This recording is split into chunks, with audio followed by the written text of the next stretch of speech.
Hola, ¿qué tal? Nosotras somos Melissa Calvillo y Lucía Camarena y hoy les vamos a hablar sobre el catéter venoso central. Un catéter venoso central es un dispositivo que permite el acceso al torrente sanguíneo a nivel central. Esto quiere decir que la punta del catéter quedará situada en la vena cava superior o aurícula derecha del corazón. Estas son algunas de las indicaciones para la colocación de un catéter venoso central. En el número 1 tenemos la monitorización hemodinámica. En el número 2 está la medición de la presión venosa central. Esto para ver cómo se encuentra la circulación y la perfusión del paciente. En el número 3 tenemos cuando se requiere de la instalación de un catéter en la arteria pulmonar. El número 4 son cuando se tienen malos accesos venosos periféricos en el paciente o que no se haya logrado obtener este acceso periférico. Por ejemplo, cuando vamos a ingresarlo a alguna operación quirúrgica. El número 5 son el requerimiento de múltiples infusiones de forma simultánea. Por ejemplo, en el caso de que se necesiten administrar inotrópicos o medicamentos vasopresores como aminas, medicamentos quimioterapéuticos, nutriciones parenterales e incluso en el caso de algunos antibióticos y de electrolitos como el potasio.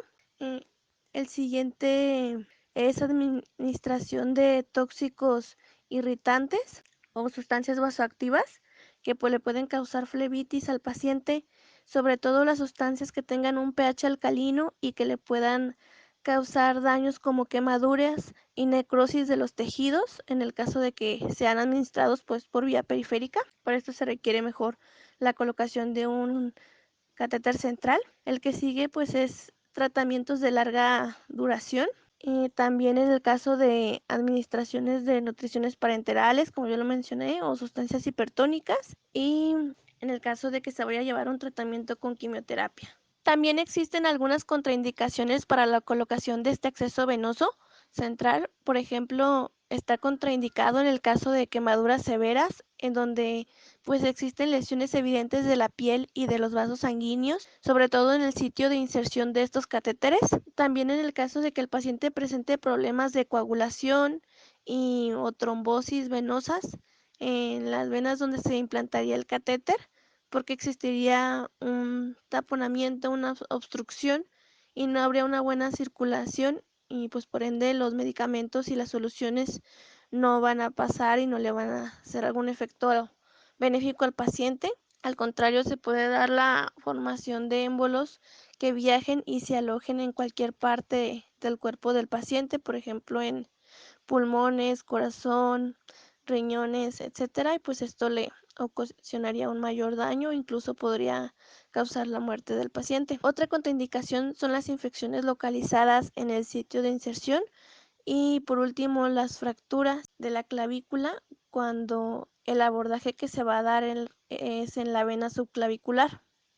Los catéteres venosos centrales se pueden clasificar dependiendo de su duración, tipo de inserción, localización de la inserción y número de lúmenes. En la duración de los catéteres encontramos que puede haber de duración corta, que van desde los 10 a 20 días, los de mediana duración, que pueden durar de 1 a 6 meses, y los de larga duración, que incluso pueden durar hasta 5 años. Dentro del tipo de inserción vemos que hay de inserción periférica o de inserción central. Dentro de la localización de la inserción encontramos que puede ser en la vena femoral, subclavia yugular o braquial. Y en el número de lúmenes podemos encontrar catéteres con lumen único, doble o triple. La elección del catéter va a depender de las características clínicas del paciente. Seguimos con los tipos de accesos venosos centrales. Aquí tenemos, por ejemplo, los catéteres centrales de inserción periférica, también llamados catéter PIC. Estos son catéteres largos y flexibles que se colocan en una vena de la parte superior de uno de los brazos, por ejemplo, en la vena basílica, en la cefálica o incluso también en la axilar. Siguen los catéteres tunelizados, que igual están compuestos por unas sondas largas y flexibles, pero se van a tunelizar, valga la redundancia, en una vena del pecho que esté cerca del corazón, por ejemplo, en la vena subclavia. Y el último tipo de catéter que tenemos aquí son los catéteres de inserción subcutánea o reservorio subcutáneo. Estos consisten en pequeños dispositivos con una cápsula con un sello de silicona y van a ir conectados a un catéter que se inserta en una vena de calibre grueso Estos reservorios se colocan debajo de la piel y generalmente en el tórax, pero pues también pueden implantarse en el brazo. Estas son las partes del catéter venoso central. Fuera del cuerpo, todos los catéteres están compuestos por sondas pequeñas y flexibles llamadas lúmenes, y estas pueden ser de 1 a 3 e incluso más, pero pues se prefiere que sean los menos posibles para evitar entradas de bacterias e infecciones en el paciente. Cada lumen tiene un conector sin aguja y una tapa desinfectante en el extremo, donde pues se tendrá que realizar la asepsia antes de su manipulación en la administración de cualquier solución o medicamento. También es importante mencionar que cada lumen por dentro del cuerpo tiene una abertura para poder llevar los medicamentos o soluciones que administremos directamente al torrente sanguíneo, y estas van a tener un diferente calibre.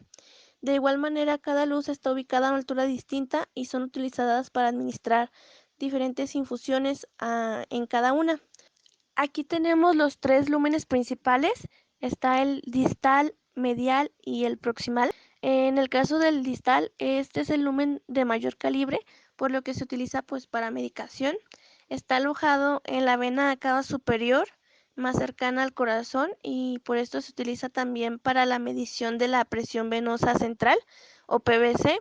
Es importante que para realizar esta medición se deben de parar el resto de las infusiones para que no afecten en la medida y los parámetros. Y también pues por su calibre grueso nos va a servir para pasar la fluidoterapia, volúmenes altos y soluciones viscosas como albuminas, coloides e incluso también transfusiones sanguíneas. En el caso de la luz medial se suele utilizar exclusivamente para la nutrición parenteral. Es importante mencionar que la nutrición siempre debe de ir sola en esta vía, y para evitar manipulaciones debido a que tiene mucho riesgo de colonización bacteriana. Si no tenemos que administrar una nutrición parenteral, si el paciente no la tiene la indicación, este lumen también se puede utilizar para pasar medicamentos.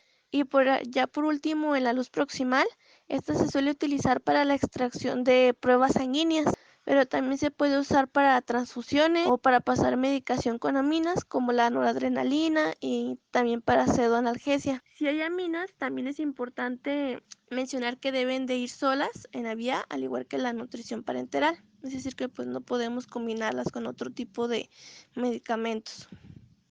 Dentro de las actividades de enfermería durante la colocación del catéter venoso central, tenemos que, primeramente, se debe de apoyar al médico en informar al paciente sobre el procedimiento y la razón por la cual se debe de crear un acceso central. Se debe agregar la carta de consentimiento informado al expediente clínico una vez firmado por el paciente, preparar el material necesario para la colocación, a identificar al paciente y confirmar el procedimiento a realizar con él. Debemos tratar de reducir la ansiedad del paciente y ayudar a colocarlo en decúbito supino.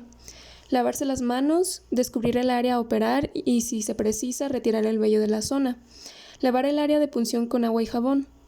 Aplicar solución antiséptica desde el centro de la zona de inserción con movimientos circulares hacia la periferia, dejándola actuar hasta que se seque.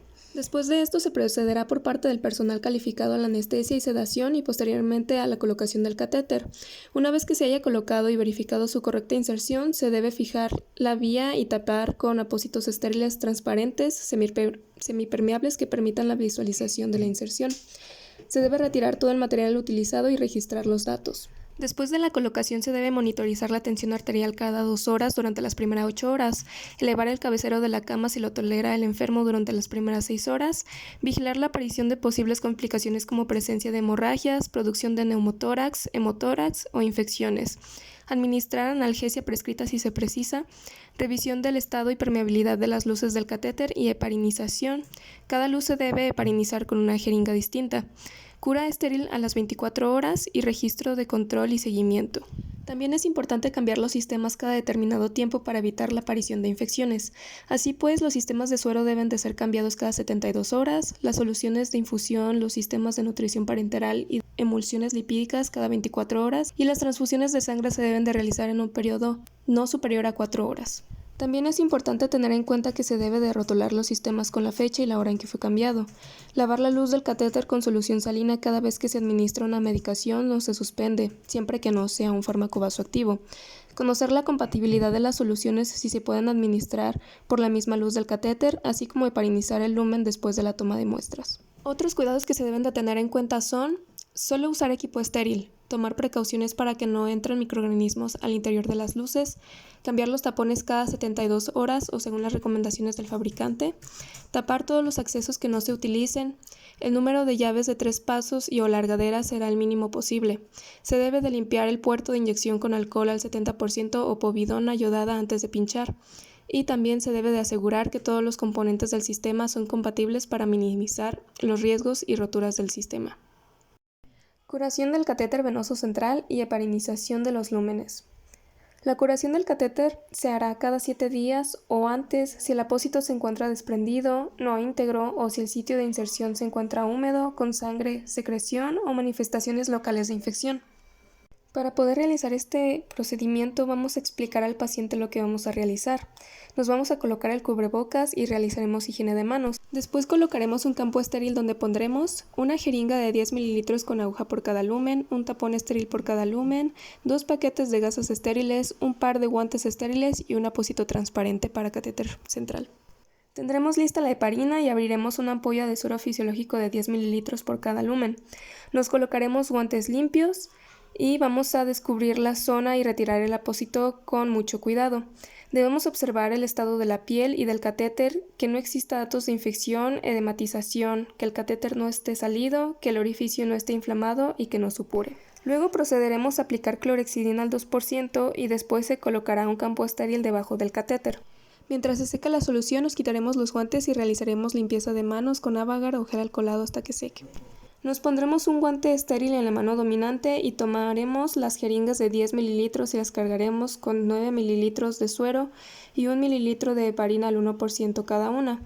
Tomaremos la clorhexidina al 2% o la yodopovidona y le echamos una cantidad suficiente a cada gasa. Después nos colocaremos el otro guante estéril en la otra mano y tomaremos una gasa y limpiaremos en forma circular desde el centro de la inserción a la periferia. Esto lo realizaremos 3 veces para finalizar limpiando debajo del catéter.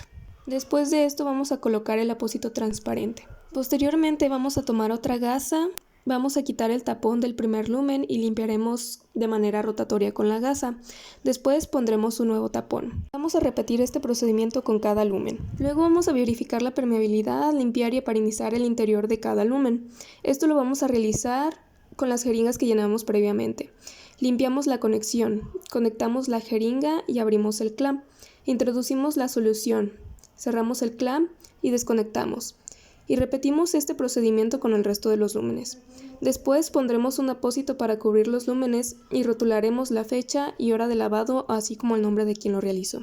Limpiaremos todo el material que utilizamos para después realizar los registros correspondientes.